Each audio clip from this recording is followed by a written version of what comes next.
Sebelum melanjutkan, jangan lupa subscribe dulu, terima kasih. Bab 2 Perhitungan. Luye tiba-tiba merasakan kekuatan yang kuat mencengkeramnya, dan dia bergerak maju tanpa sadar. Sambil menahan rasa sakit di dadanya, dia bertanya, "Pelayan Yang, kemana kita akan pergi?" Berhenti bicara omong kosong. Beberapa langkah, dan melihat ke keranjang penambangan di belakang Luye itu hilang. Luye tidak berani untuk tidak patuh, melepaskan ikatan keranjang penambangan dan melemparkannya ke tanah, tetapi dia tidak menjatuhkan pik penambangan, dan manajer yang hanya melihatnya sekilas, tapi tidak mengatakan apapun lagi. Masuk ke dalam, cahaya di belakang Anda menjadi semakin jauh. Kedalaman terowongan tambang sangat gelap, dengan hanya obor setiap beberapa puluh kaki yang memberikan sedikit penerangan. Selain itu, jalur di seluruh urat tambang saling bersilangan, dan medannya sangat rumit obor, dan sebagian besar terowongan tambang menyala sepanjang tahun. Terselubung kegelapan, tidak ada yang tahu kemana arah terowongan tambang. Jadi saat menambang di sini, jika tidak mengikuti jejak obornya, Anda akan mudah tersesat. Begitu budak tambang fana tersesat di tempat seperti ini, Anda bisa membayangkan nasib mereka. Menurut para budak tambang, terowongan tambang yang diterangi obor adalah terowongan terbuka, sedangkan terowongan yang diselimuti kegelapan sepanjang tahun adalah terowongan rahasia. Seringkali terdapat contoh obor yang padam, jalan terang berubah menjadi gelap, dan budak tambang kehilangan arah dan mati kelaparan. Saat manajer yang bergerak maju, Luye menemukan sesuatu yang sangat aneh, yaitu manajer yang akan melihat ke belakang dari waktu ke waktu dengan ekspresi gugup di wajahnya. Sepertinya ada bahaya di belakangnya. Penampilan manajer yang membuatnya gugup. "Luye, apakah kamu sudah menguasai jalan rahasia?" Manajer yang tiba-tiba berkata. "Ya." Luye mengangguk.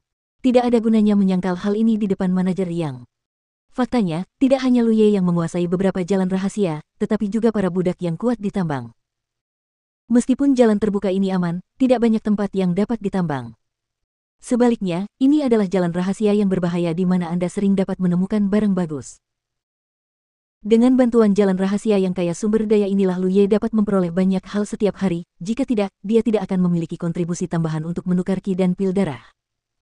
Ini juga alasan mengapa manajer yang membawa Luye bersamanya setelah mengenalinya. "Di mana jalan rahasia yang ingin dituju manajer Yang?" Luye bertanya. Manajer yang tiba-tiba bertanya tentang jalan rahasia itu, yang membuatnya menebak-nebak. Manajer yang berkata, "Bawa aku ke sana dan temukan jalan rahasia yang paling tersembunyi." "Oke." Luye mengangguk dan menjawab. Tulang di dadanya agak tergeser. Dia berjalan begitu cepat dengan manajer Yang dan tidak bisa istirahat dengan baik sama sekali. Cederanya terpengaruh saat ini. Rasa sakit membuatnya berhenti, dan lapisan tipis keringat muncul di tubuhnya dahi. Manajer yang memandangnya dengan tidak puas, ragu-ragu sejenak, merogoh tas kain di pinggangnya, dan dengan cepat mengambil pil bundar seukuran kacang kedelai, menyerahkannya kepada Luye dan berkata, "Makanlah." Luye mengambilnya dan juga dia tidak bisa mengenali jenis pil apa itu. Dia hanya bersentuhan dengan ki dan pil darah dalam setahun terakhir, dan pil di tangannya jelas berbeda dari ki dan pil darah. Namun, Guanxi yang berguna baginya saat ini, dan dia tidak boleh disakiti. Benda ini kemungkinan besar digunakan untuk penyembuhan.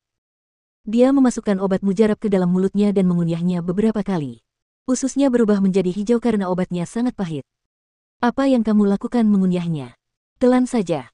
Ini adalah pil penyembuhan." Manajer yang berkata dengan marah. "Benar saja, itu adalah ramuan penyembuhan." Luye memasang wajah sedih dan bersyukur, "Terima kasih banyak, manajer Yang. Jika Anda benar-benar ingin berterima kasih kepada saya, cepat pergi." Luye harus bersemangat dan memimpin. Meskipun obat mujarab itu sangat pahit, ternyata sangat efektif. Dalam sekejap setelah meminumnya, Luye merasakan gelombang panas di perut bagian bawahnya. Kemudian luka di dadanya tidak lagi terlalu sakit, malah menjadi gatal. Hal ini membuatnya menghela nafas, memang obatnya manjur tapi rasanya pahit. Di bawah kepemimpinan Luye, mereka berdua terus bergerak maju di terowongan tambang yang saling bersilangan. Kadang-kadang mereka bertemu dengan beberapa budak pertambangan yang kembali, tetapi manajer yang akan membunuh mereka dengan satu telapak tangannya. Kelopak mata Luye melonjak saat dia melihatnya, dan kecurigaan di hatinya menjadi lebih jelas. Sekitar 1 jam kemudian, mereka berdua berhenti di depan jalan rahasia. Luye sudah memegang obor di tangannya. Dia mengambil obor ini dari dekat dan berkata, "Manajer Yang, ini adalah jalan rahasia yang paling tersembunyi. Setelah kamu masuk, belok kiri di persimpangan pertama, lalu..." Sebelum dia bisa menyelesaikan kata-katanya, manajer Yang menendangnya, "Pimpin jalan." Hati Luye tenggelam ke dasar, dia tidak ingin memimpin cara, dilihat dari berbagai tindakan manajer yang selama ini, saya benar-benar telah membawanya ke suatu tempat dan saya khawatir tidak akan ada akhir yang baik. Tapi upaya terakhir telah gagal. Manajer yang jelas tidak bermaksud masuk jauh ke dalam jalan rahasia sendirian. Jauh lebih baik jika Luye, orang yang akrab dengan medan, untuk membimbingnya daripada meraba-raba sendirian. Tanpa pilihan, Luye hanya bisa melanjutkan. Ada liku-liku di sepanjang jalan, dan bahkan biksu yang Guanxi tidak dapat mengingat jalan kembali. Lebih dari 1 jam kemudian, terowongan tambang di depan telah diblokir, dan tidak ada jalan untuk maju. Luye memasukkan obor itu ke tiang tersembunyi di dinding batu. Manajer yang menarik napas, duduk di tanah dan terengah-engah, menoleh ke arah Luye, dan tidak bisa menahan senyum. Kamu benar-benar mampu, kamu dapat menemukan saya di tempat seperti itu. Luye tersenyum, bagus beruntung. Manajer yang mengangguk dan tidak berkata apa-apa lagi. Luye berkata, "Pelayan Yang, saya akan kembali dulu." Pengurus yang mengangkat kelopak matanya sedikit dan berkata dengan tenang, "Luye, kamu adalah orang yang pintar. Orang pintar harus melakukan hal-hal yang cerdas." Berdiri, berjalan menuju Lu Yexing, cahaya api yang berkelap-kelip menerangi bayangannya seperti hantu menari. Ada kepanikan di wajah Luye, apa maksudmu? Manajer yang menghela nafas, saya sebaiknya memberitahu Anda dengan jelas, orang-orang dari aliansi Haotian ada di sini, dan tambang ini mungkin tidak dapat diselamatkan untuk saat ini. Aku di sini untuk menghindari bencana. Meskipun aku bersyukur kamu membawaku ke sini, aku tidak bisa membiarkanmu kembali. Luye mundur selangkah demi selangkah, diam-diam berpikir bahwa memang demikianlah masalahnya. Dia samar-samar menebaknya ketika dia melihat manajer yang membunuh budak tambang sebelumnya tentu saja ingin membunuh semua orang yang melihatnya. Alasan mengapa dia terkejut setelah melihat Luye di pintu keluar tambang adalah karena dia tahu bahwa Luye dapat membantunya menemukan tempat tersembunyi untuk bersembunyi. Bersembunyi di tempat seperti itu, bahkan jika orang-orang dari aliansi Haotian merebut ranjau tersebut, mereka tidak akan dapat menemukannya dengan mudah, dan ada kemungkinan besar mereka akan dapat melarikan diri. Justru karena dia menyadari situasinya, Luye selalu ingin melarikan diri. Namun, jika manajer yang menolak untuk melepaskannya, bagaimana dia bisa melarikan diri? Kalau begitu aku akan tinggal bersamamu, aku tidak akan pergi. Punggung Luye menempel di dinding batu, tidak bisa mundur. Manajer yang berhenti, seolah berpikir serius, tetapi dengan cepat menggelengkan kepalanya dan berkata, saya tidak punya banyak makanan, dan saya tidak tahu berapa lama saya akan bersembunyi di sini. Meskipun aliansi Haotian tidak mungkin melakukannya tinggal di sini untuk waktu yang lama, tapi 1 atau 2 bulan selalu ada. Setelah sekian lama, kamu mati kelaparan. Bagaimana kamu bisa tinggal bersamaku? Jadi sebagai ucapan terima kasih, aku akan memberimu tumpangan. Ketika jarak keduanya hanya 3 kaki, kata manajer Yang. Lalu dia menamparkan Luye dengan telapak tangannya. Meskipun tingkat kultivasinya tidak tinggi, akan mudah untuk membunuh Luye, orang biasa. Tapi dia tidak pernah menyangka saat dia mengambil tindakan, Luye bergegas ke arahnya dengan beliung penambangan, dan memukul kepalanya dengan beliung penambangan.